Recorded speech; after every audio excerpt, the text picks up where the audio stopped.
This conversation between Mel Robbins and grief expert David Kessler delves deeply into the often avoided yet universally experienced topic of grief and loss.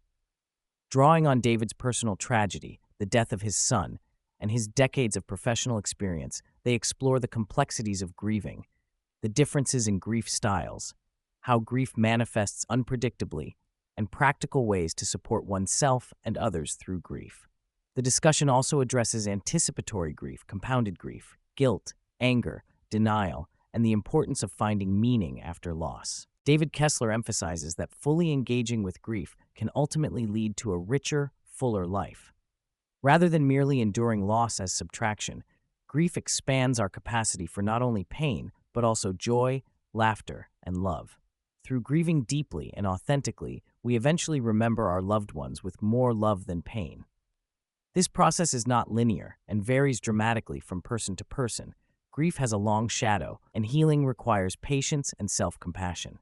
David categorizes grievers broadly into two types: practical grievers and feeling grievers. Practical grievers process loss pragmatically, quickly moving forward without overt display of emotion, which can be confusing or frustrating to others who express grief more openly. Feeling grievers need to process emotions aloud and take more time before moving on. Both styles are valid, and neither needs to change. Recognizing these differences is crucial in giving appropriate support and reducing judgment. Judgment, both external and internal, is a common barrier to healing. Many who grieve feel pressure to move on within an arbitrary timeline, often set by others who have not experienced the same loss. The average time people wait before seeking professional help is 5 years, illustrating how long and isolating grief can be. David urges compassion and support instead of rushing or scolding the bereaved, reminding listeners that grief has no timeline and everyone's journey is unique. Grief often arrives in sudden, unpredictable waves known as grief bursts. These moments can catch people off guard, triggering intense sadness or love seemingly out of nowhere, even years after a loss.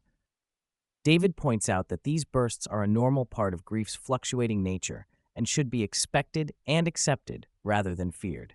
David's perspective profoundly shifted after the death of his son, David Jr.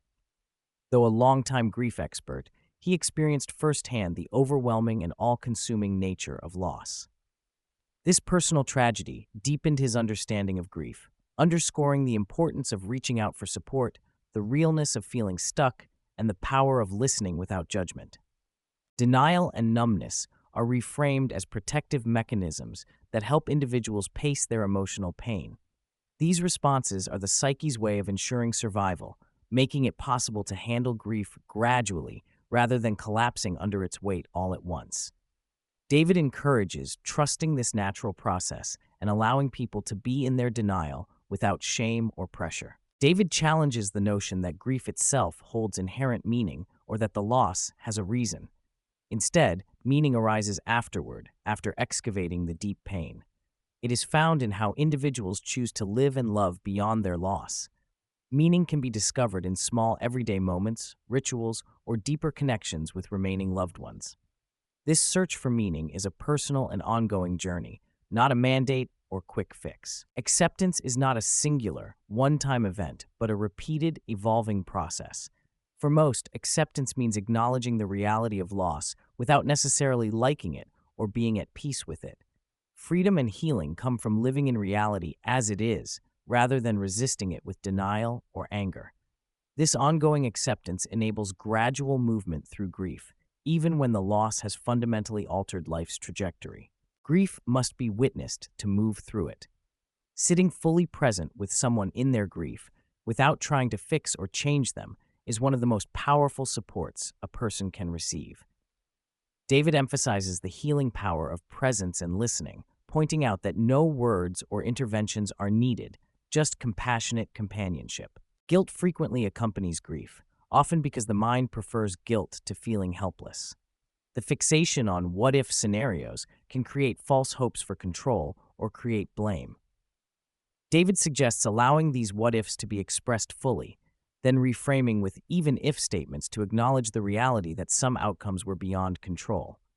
This cognitive shift helps release crippling guilt and promotes healing.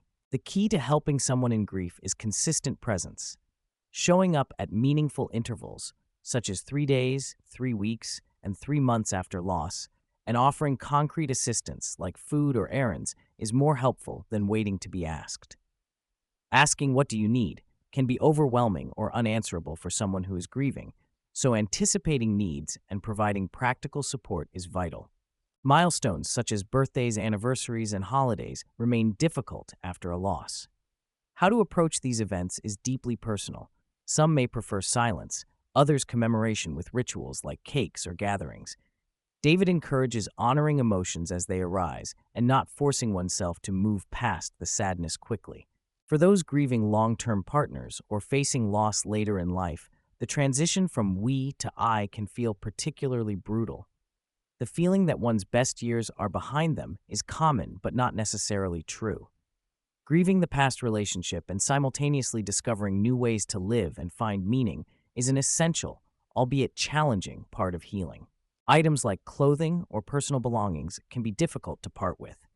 David encourages people to view these possessions as symbols that may no longer be needed after a time, because the evidence of a loved one's existence truly lives within the living. Taking photos of possessions before letting them go can help preserve the memories while facilitating practical release. Anger is described as grief's bodyguard, a protective expression of pain. While often intimidating to others, anger signals intense hurt and deserves space to be safely expressed. Healthy outlets include physical activity or creative expression. Recognizing anger as a natural and necessary part of grief allows it to be processed rather than suppressed. Many grievers wrestle with feelings of disloyalty when they laugh, date again, or find enjoyment. David's disloyalty checklist highlights common moments where guilt surfaces, but reminds listeners that loyalty is not measured by ongoing pain. Allowing oneself to experience joy in new life is not betrayal, but part of continuing love. When grief becomes complicated, swirling around painful memories without moving forward, it can feel like getting caught in a river's eddy, going in circles rather than downstream. Recognizing complicated grief is important to seek appropriate support. Healing is possible at any stage, and readiness to engage with grief, even years later, is a crucial step. Anticipatory grief occurs while a loved one is still living but deteriorating, for example with ALS or dementia. This form of grief is real and exhausting, involving gradual farewells to the person before physical death. Witnessing and validating anticipatory grief, offering care partners breaks and emotional support, and connection with others facing similar situations are essential strategies. David shares the concept of a living amends as a way to address unresolved feelings or regrets with someone who has passed away. By making a commitment to live differently or apologize internally, survivors can honor their lost loved ones and foster healing, even when direct reconciliation is impossible. Phrases like "they're in a better place" or "everything happens for a reason" often feel dismissive or hurtful to those grieving. Instead, honest admission of uncertainty and expressing unconditional presence, "I don't have the words, but I am here with you," offers authentic support and validates grief's complexity without minimizing pain. Grief Brain describes the mental fog that impairs concentration and decision-making. During this time, practical matters like bills or paperwork become overwhelming. Asking for and accepting help with these logistical tasks eases the burden and supports healing, as grief and life's practicalities inevitably intertwine. Ultimately, David highlights that no quick fixes or platitudes repair grief. The greatest healing comes from presence, simply being with the person who is grieving, witnessing their pain, and offering companionship without rushing or trying to fix what cannot be fixed. This space allows transformation and gradual movement forward through the uncharted terrain of loss.